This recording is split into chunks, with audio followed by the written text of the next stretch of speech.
Bismillahirrahmanirrahim. Assalamualaikum warahmatullahi wabarakatuh.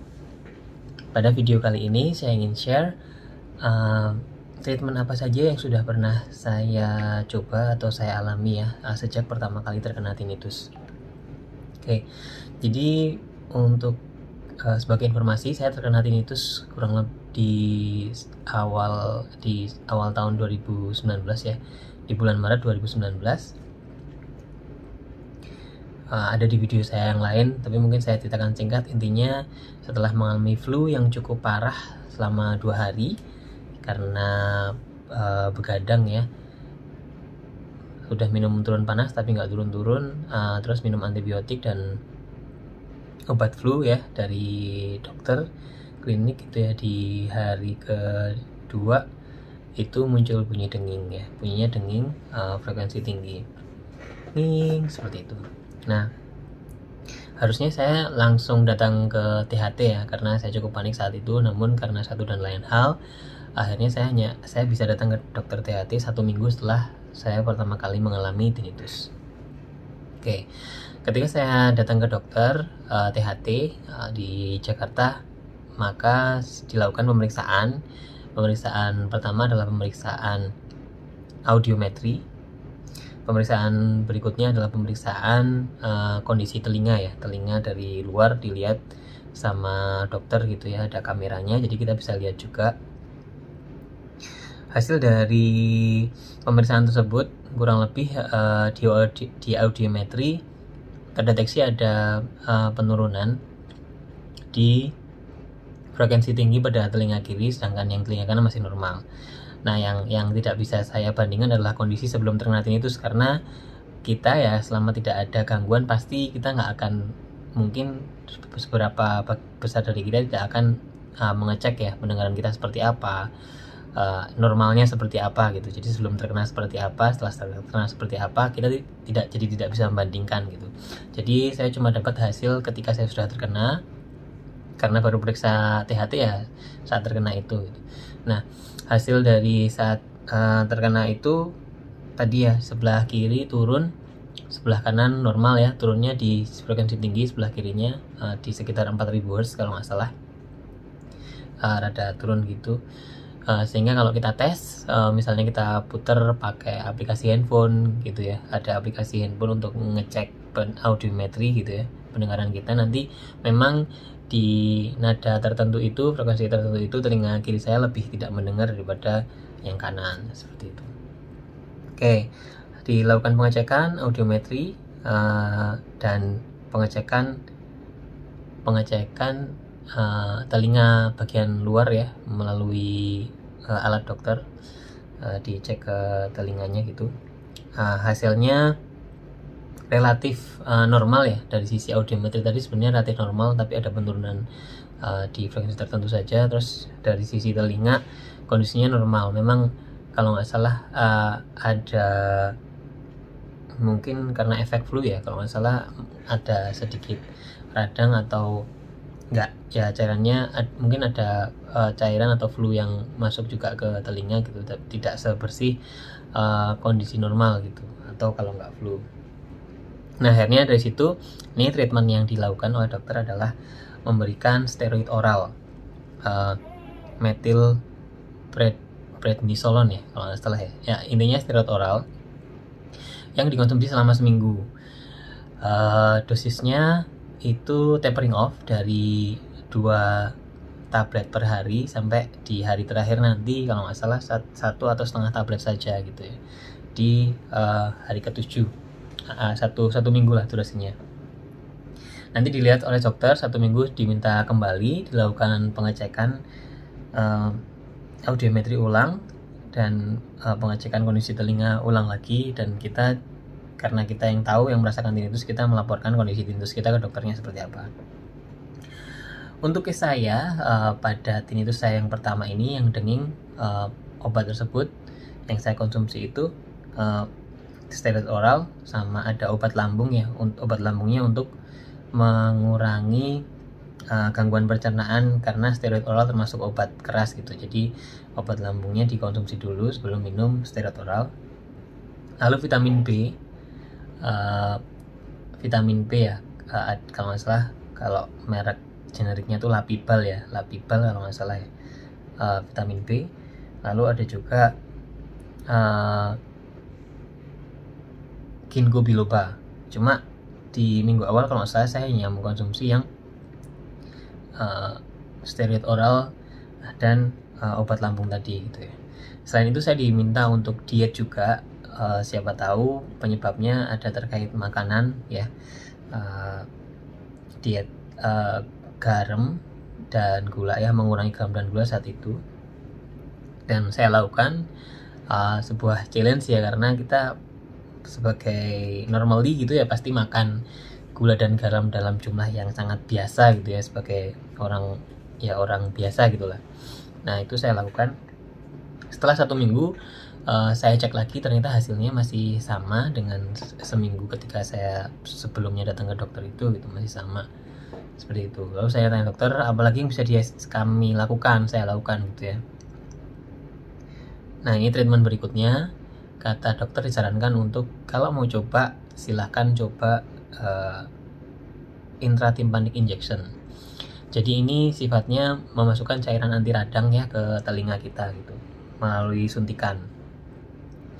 Nah intratympanic injection ini dilakukan oleh dokter gitu ya, kita disuruh berbaring, terus dimasukkan telinga kita disuruh baring ke sisi dimana telinga kita yang akan dimasukkan cairannya gitu ya.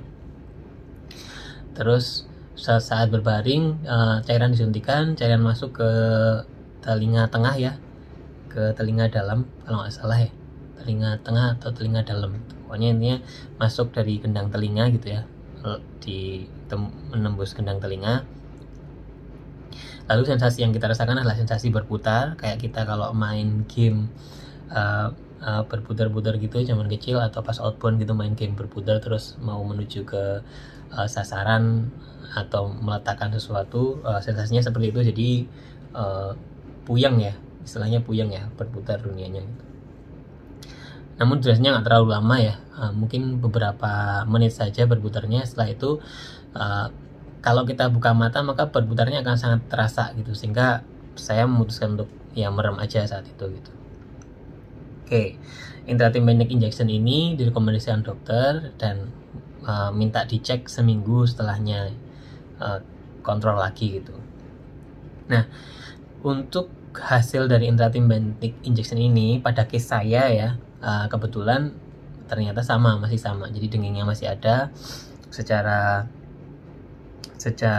hasil pendengaran juga nggak salah dulu sama ya karena saya nggak tahu detail ya kondisi sebelum dan sesudahnya, kurang lebih masih sama ya hasilnya. Nah direkomendasikan dokter, dokter sampai berapa kali nih butuh suntikannya supaya kita bisa memastikan itu akan berefek atau tidak ya. Kata dokter 3 kali.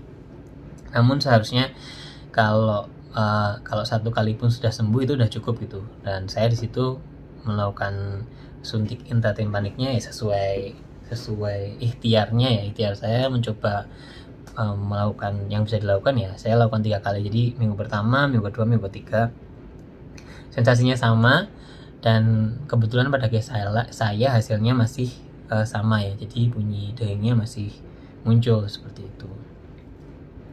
Nah di minggu ketiga kalau nggak salah ya, minggu kedua saya juga selain dari suntik intratympanik, saya juga coba menggunakan aromaterapi ya, siapa tahu berpengaruh